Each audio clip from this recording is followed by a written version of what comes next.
Oh,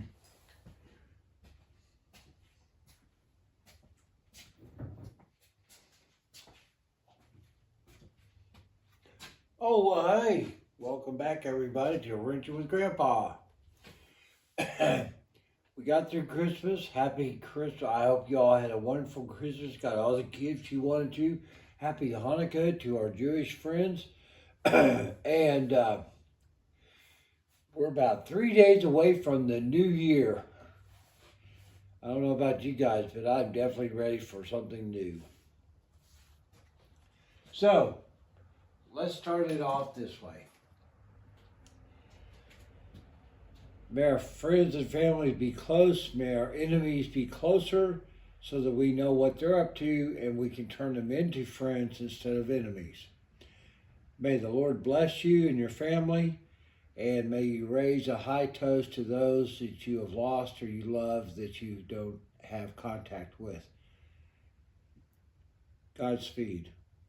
Happy New Year.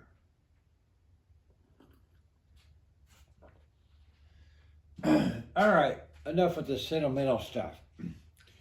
It's been cold and wet, and we got a lot of weird, crazy weather going on all over the country. And one of the things that has been kind of a inhibitor here in my shop, my little two-car garage shop, was when it's hot, it's hot. When it's cold, it's unbearable. Well, guess what? Shanna provided us with something to do a product test on, or a review, so let's check it out.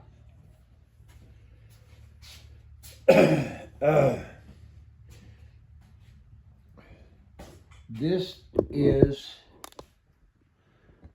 ta-da, a 30 to 60,000 BTU forced air propane heater.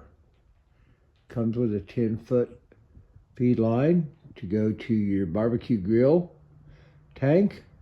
With this size tank at full capacity at the 60,000, this tank will last about 10 hours fully filled. Trust me, you don't need to do that. I did see this product reviewed on another channel, and it was something I was wanting to get, but this sold me. It's a Bauer. Harbor Freight, Hobo Freight, whatever you want to call them. But I want you guys to see this. Now, right now, it's about 53, 54 degrees here in the shop, which is a lot warmer than it is outside. So, make sure, always be safe when you're dealing with explosive gases. So, we'll turn it on. Then we'll come over here. It's pretty much plug and play, boys and girls.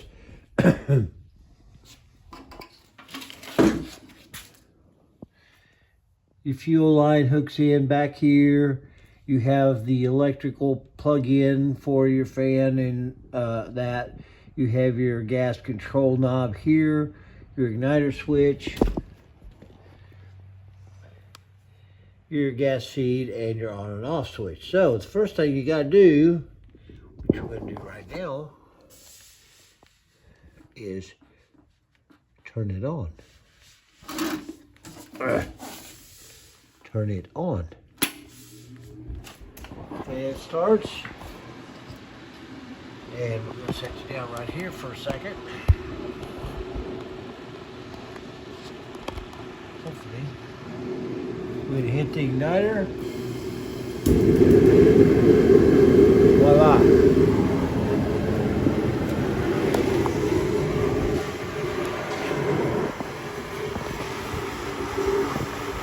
Check that out. I'm talking roasted hot dogs and marshmallows.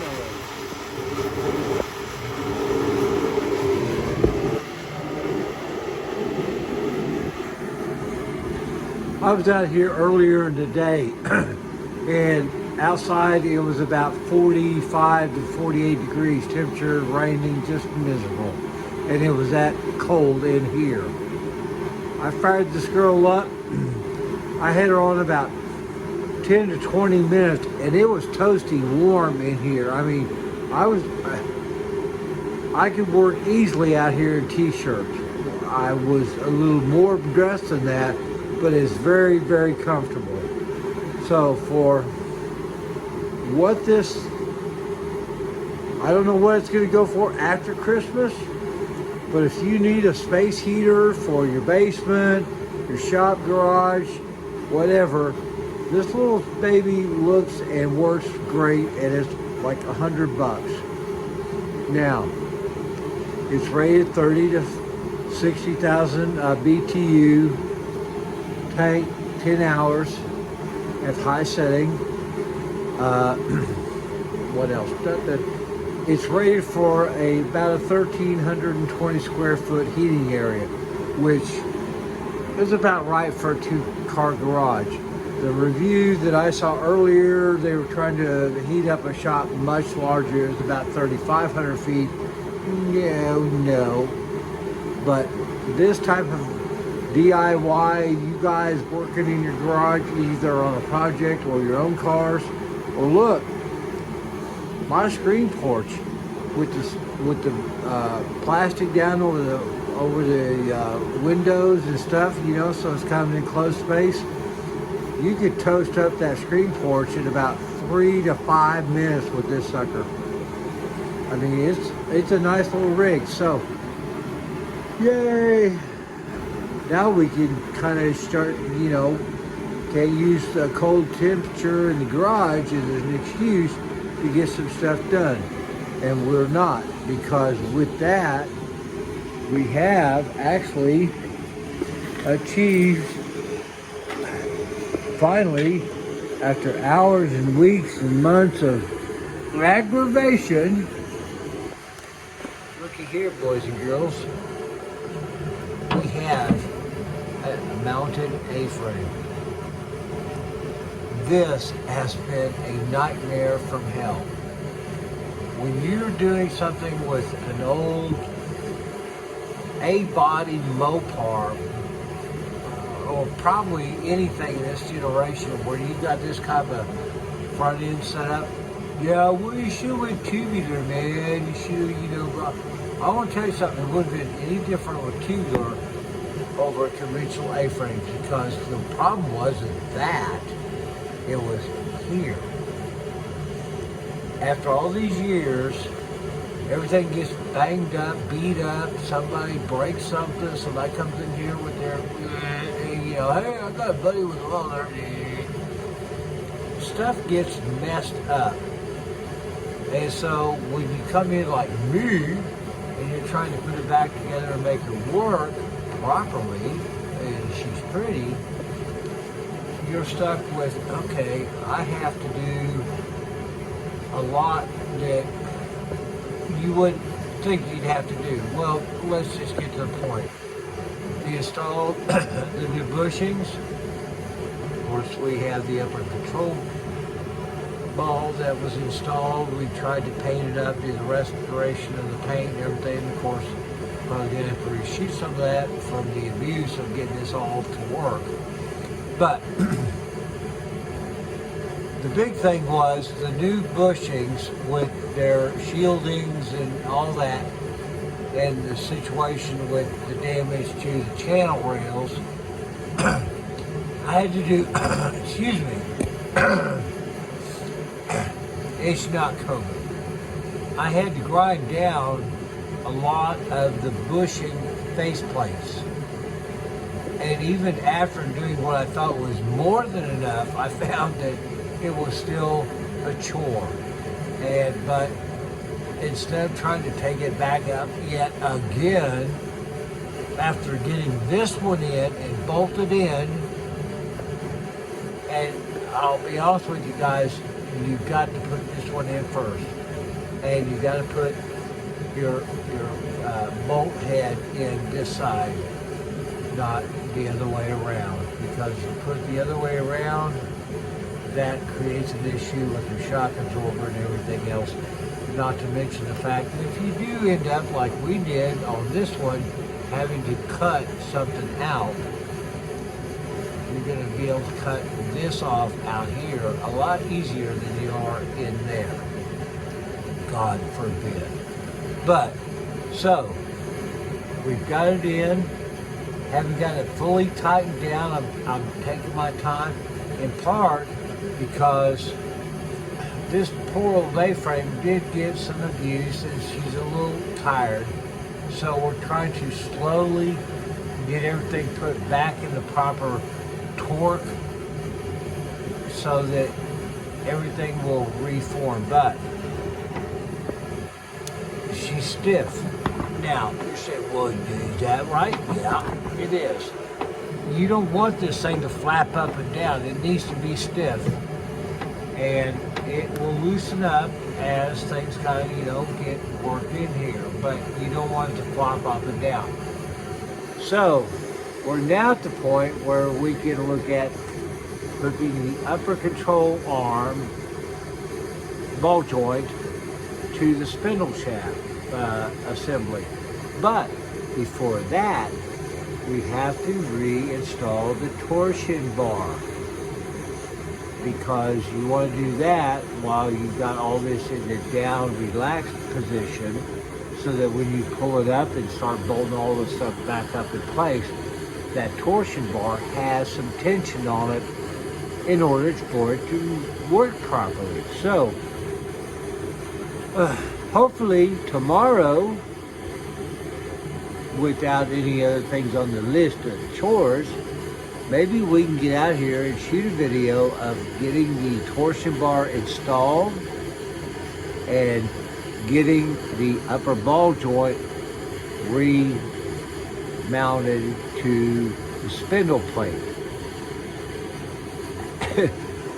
If we can get that done, then it's like the Super Bowl of this front end, because if you followed us along for a while, guys, this has really been a total Chinese fire drill.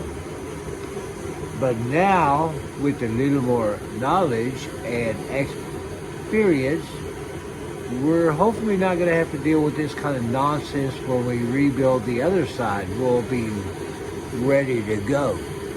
So we get that bolted up, we start getting some of the other stuff hung, and we start getting the brakes and everything rebuilt and put back on the spindle and there, get the brake drum on, blah, blah, blah. And maybe pretty soon we'll be done on this side and we can move over and finish the other side. And then all we gotta do is finish installing the brake lines, bleeding the brakes, and finding a place to go party.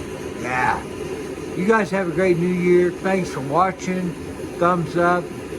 Appreciate the comments. Please consider subscribing. If you're not subscribed, hey, I'm not going to sell you no t-shirts. Not going to ask you for money from my grandma. But, we're a little over 800. Would like to see us get up there. Look, even if I get to 1,000 subscribers and we get monetized, blah, blah, blah, it's not going to be, excuse my French, it's not going to be shit. Because even if you guys watch every video through the whole thing and I get to 1,000 subscribers, I'll make it maybe a couple of bucks. It's not the point. I want as many people who enjoy hanging out with the old guy out here screwing around and trying to figure out how to make this thing pretty and run again as I can get. Yeah, it'd be nice to get that 1,000, YouTube poster that I can maybe stick up here on the wall somewhere. But it's not going to buy me no beer, because that's not what we're here for. We're here to wrench and rebuild and put this pretty old girl back on the road. Thanks, guys. Have a great new year. Be safe. If you're going to go out and party and have a good time, please get Lyft, Uber, designated driver, no good bail bondsman, whatever. See you soon. Bye-bye.